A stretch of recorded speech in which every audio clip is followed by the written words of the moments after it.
Seja bem-vindo de volta às nossas aulas de grego intermediário, aqui da Escola Charles Spurgeon Online. Eu sou o professor Felipe Prestes, nós estamos na 9ª aula deste módulo tratando sobre o acusativo, o último caso, em que nós temos tratado aqui essa questão aí do substantivo, especificamente tratando dos casos. Já tratamos sobre nominativo, vocativo, genitivo e dativo e agora estamos no acusativo. Neste momento estamos tratando sobre um assunto interessante específico chamado de acusativos duplos, certo? Que é exatamente aquela ideia um pouco semelhante ao que nós temos no português como predicativo do objeto, ou então às vezes em que nós temos dois acusativos quando nós esperaríamos, na verdade, um acusativo e um dativo.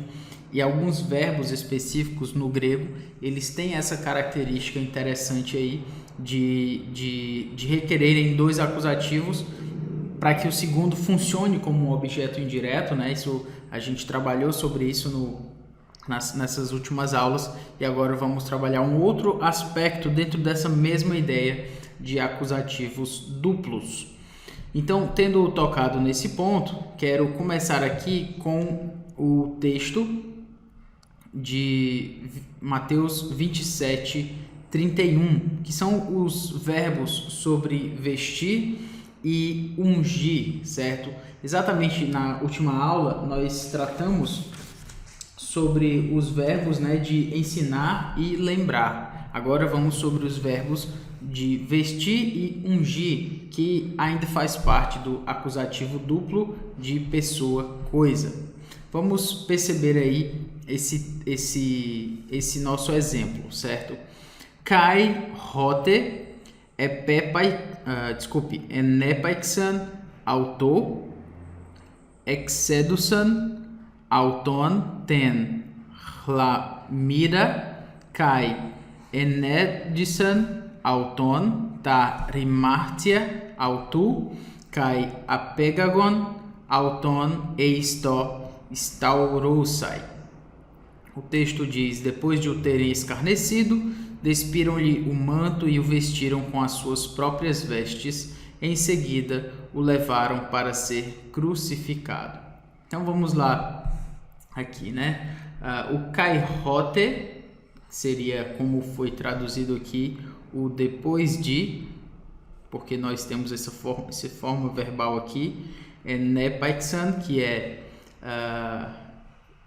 terem escarnecido, é o verbo escarnecer, mas nesse formato aí, indicando uma forma passada, certo? Autor, terem escarnecido a ele. Então, exedusan, ou seja, despiram-lhe, ou despiram a ele, aqui o objeto direto também. Ten chlamida, que é despiram o manto, kai, e enedisan, que é vestiram, auton, vestiram-no, ou o vestiram, tarimartia, autu, que seria com as suas próprias vestes. Rimartia seria as vestes, vestimentas, e autu, as próprias vestes. E em seguida, aqui o i talvez indique esse em seguida aí, porque segue o fluxo da narrativa. Apegagon, que é levaram, auton, o levaram, staurosai, que é para ser crucificado. Aqui nós vamos então procurar o nosso verbo com o duplo acusativo, certo? Então, na verdade nós temos aqui dois verbos, mas eu quero chamar a sua atenção para o verbo, os dois verbos aqui sobre vestir e ungir, aliás, sobre vestir. O primeiro trata sobre exedusan, que é despir, e aí nós temos dois acusativos, auton, ten, chlamida, e o outro verbo enedison, e aí nós temos auton, tá, hamartia. Que verbos são esses? O verbo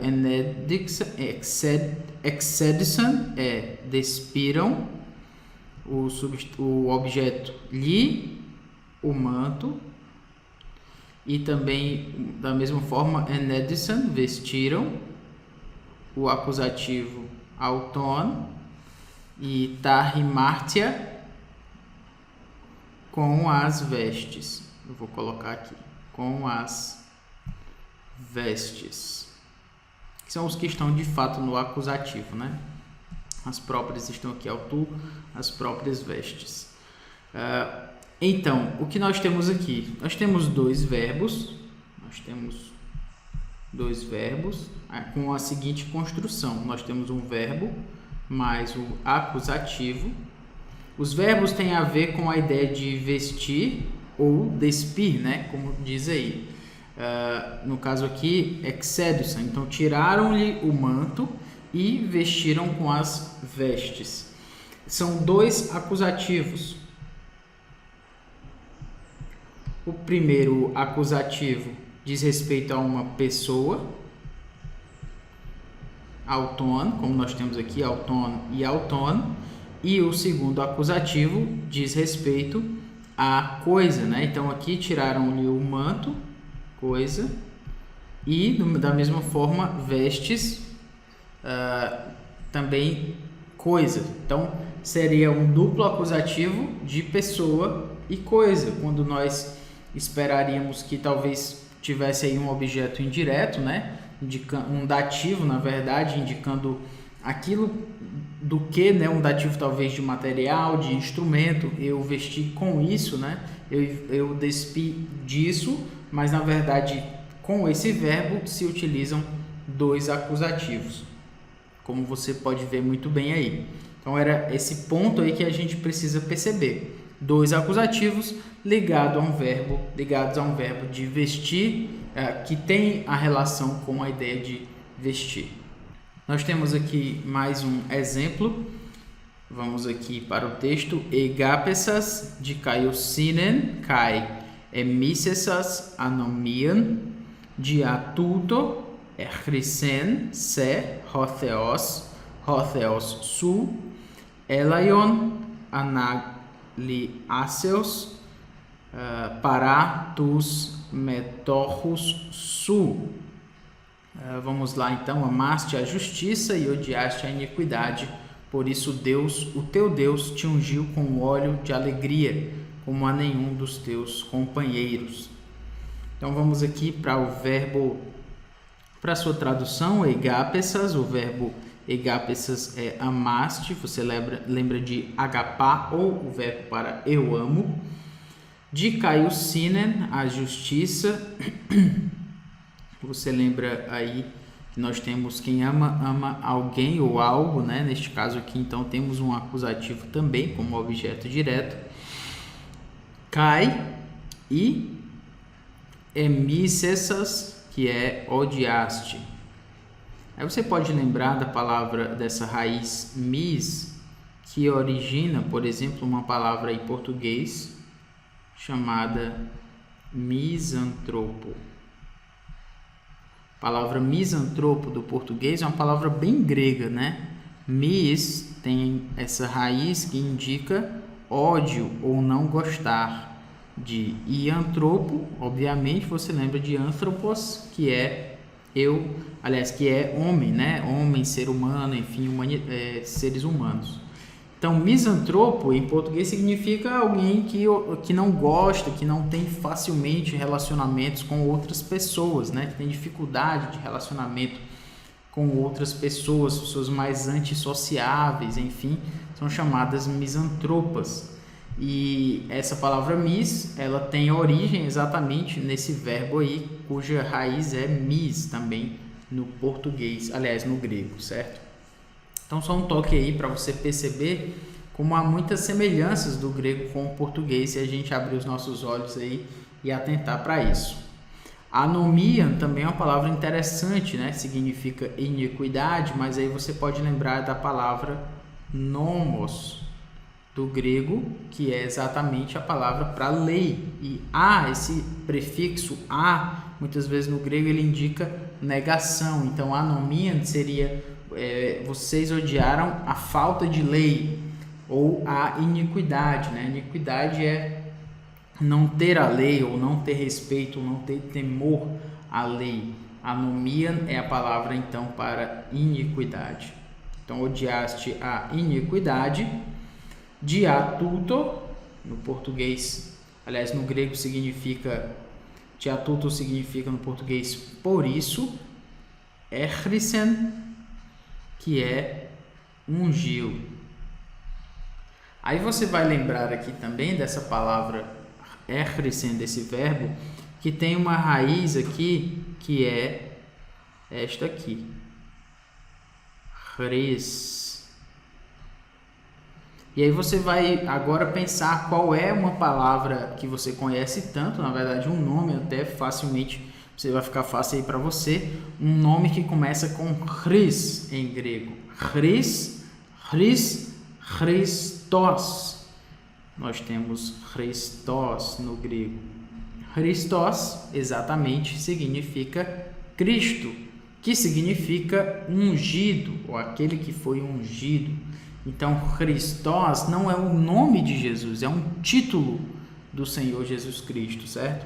Só para você entender aí. Então, a palavra echrisen, ungiu, nos fez lembrar que a palavra Christos significa ungido, um título para Jesus Cristo.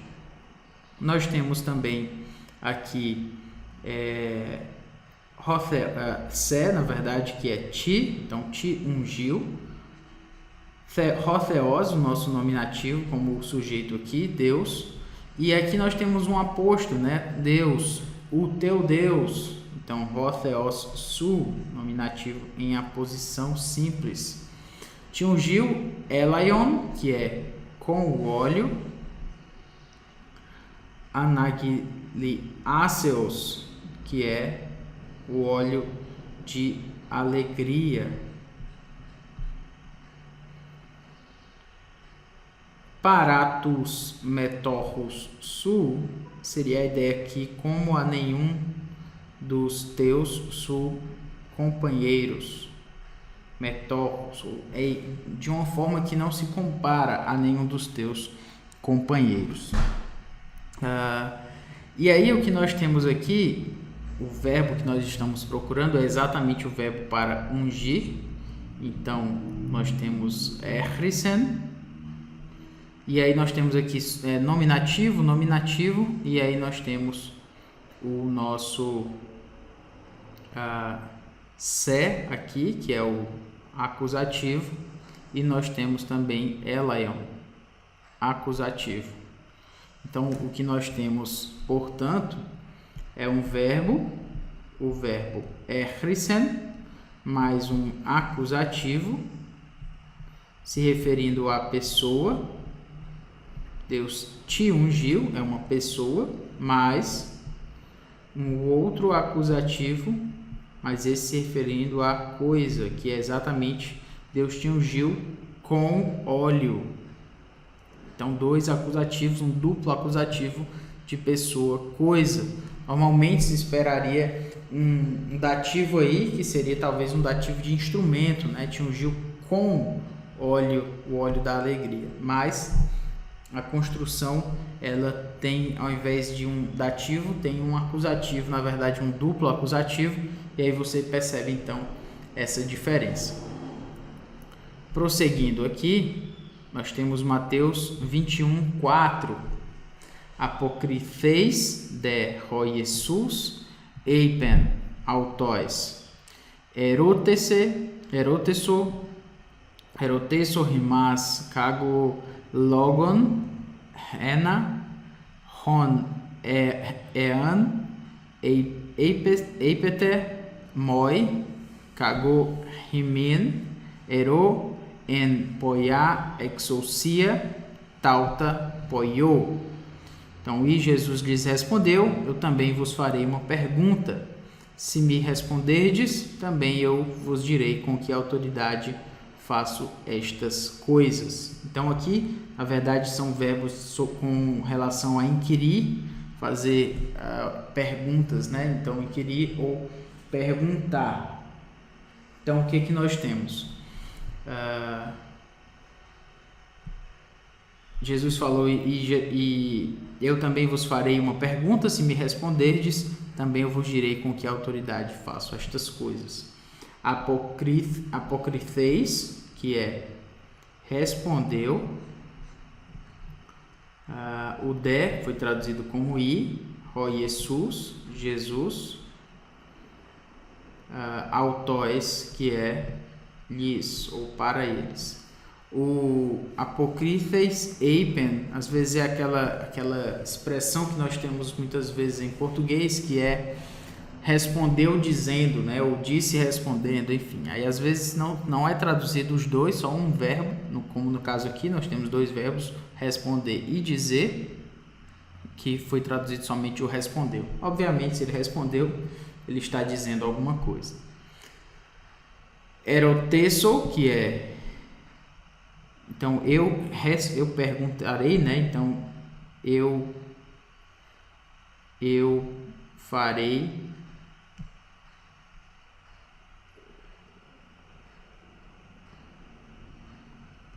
Eu perguntarei, literalmente seria eu perguntarei uma pergunta, certo? Só para você entender aqui.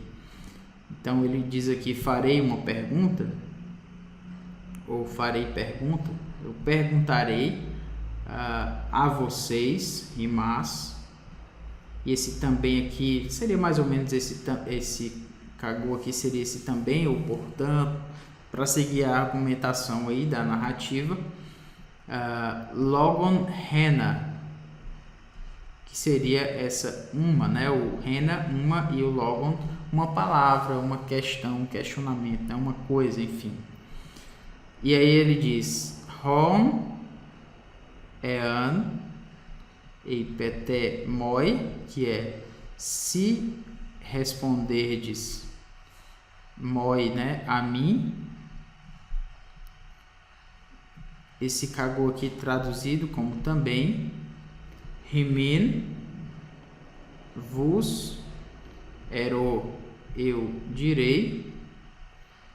En poia exousia, então esse en exousia, com que autoridade, poia, faço, tauta, estas coisas. Poio. Então, com que autoridade eu faço estas coisas? Eu poio e poia, aqui a ideia de em que autoridade faço estas coisas que faço. Seria mais ou menos isso. Dois verbos fazer aí. O que eu quero chamar a sua atenção é o verbo perguntar. Então, nós temos aqui eroteiso e nós temos aqui perguntarei para vocês. Logon Hena, que seria literalmente eu perguntarei a vocês uma coisa, mais ou menos isso. O ponto é que nós temos um verbo mais um acusativo relacionado a pessoas, rimas,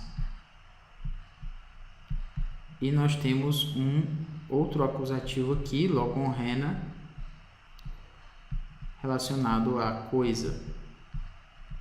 Este é o ponto que a gente precisa salientar diante disso. Então, como você percebe bem, nós temos um duplo acusativo de pessoa e coisa. Eu vou perguntar a vocês uma coisa.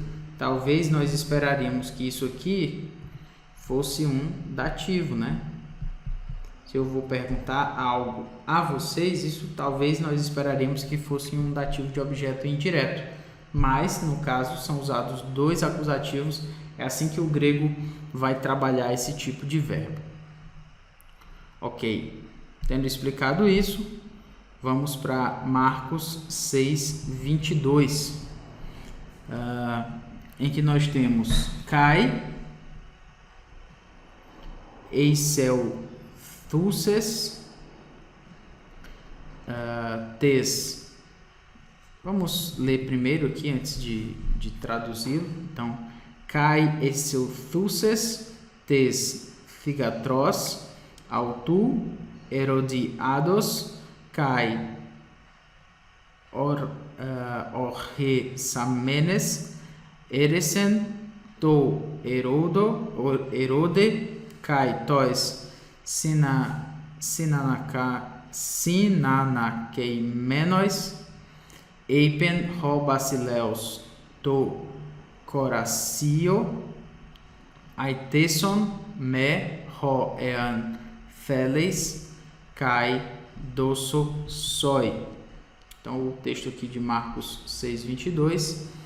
Entrou a filha de Herodias e, dançando, agradou a Herodes e aos convivas. Então disse o rei à jovem: pede-me o que quiseres e eu te darei.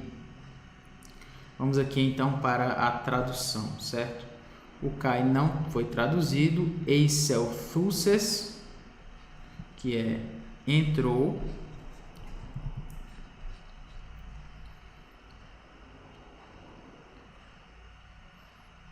Tes Figatros autu, ou seja, a filha de Herodiados, que é Herodias, kai e Orgesamenes, que é dançando, eresen, agradou,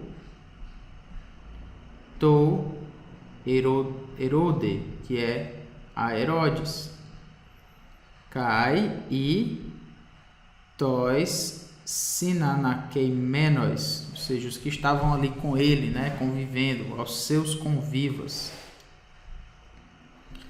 Eipen, ela então, ou então foi aqui colocado, né, como para fluxo do argumento, mas não tem um então aqui, literalmente.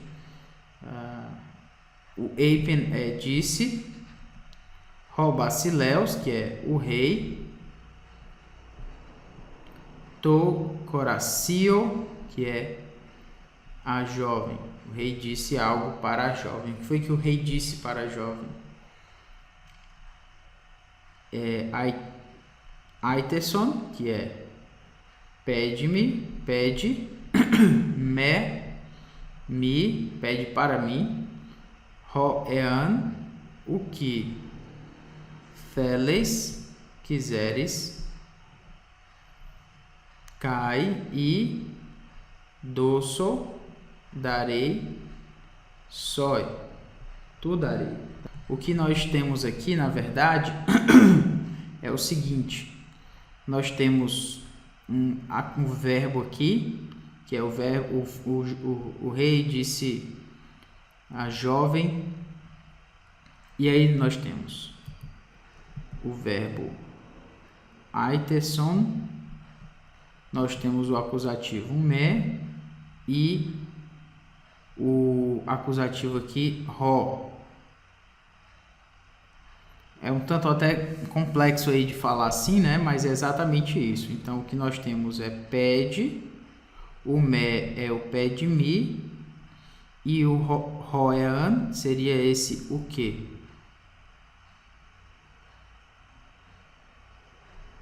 Porque quem pede, pede algo. Quem pede, pede algo. Então, o que pede o quê? O que essa pessoa pediu? Ela pode pedir o que quiser. Esse o que também é um objeto. O que quiser, essa construção também é um objeto. É um pouquinho mais complexo do que normalmente nós vemos. Sendo assim, então nós temos um verbo, que é o verbo pedir, né? Pede-me. O acusativo relacionado a uma pessoa, porque é me, então, e pede-me o que quiseres, e o ho aqui também um acusativo, mas neste caso relacionado a uma coisa. O que normalmente nós esperaríamos um dativo, porque quem pede, pede algo para alguém, então pede para mim, mas no caso foi um duplo acusativo por conta desse verbo aí relacionado a inquirir, a pedir, enfim, essa ideia aí. Então, espero que você tenha gostado dessa aula. Na próxima aula, continuaremos tratando com alguns verbos que tomam esse acusativo duplo de pessoa, coisa, como temos tratado nesta aula aqui. Então, que Deus nos abençoe e até a próxima.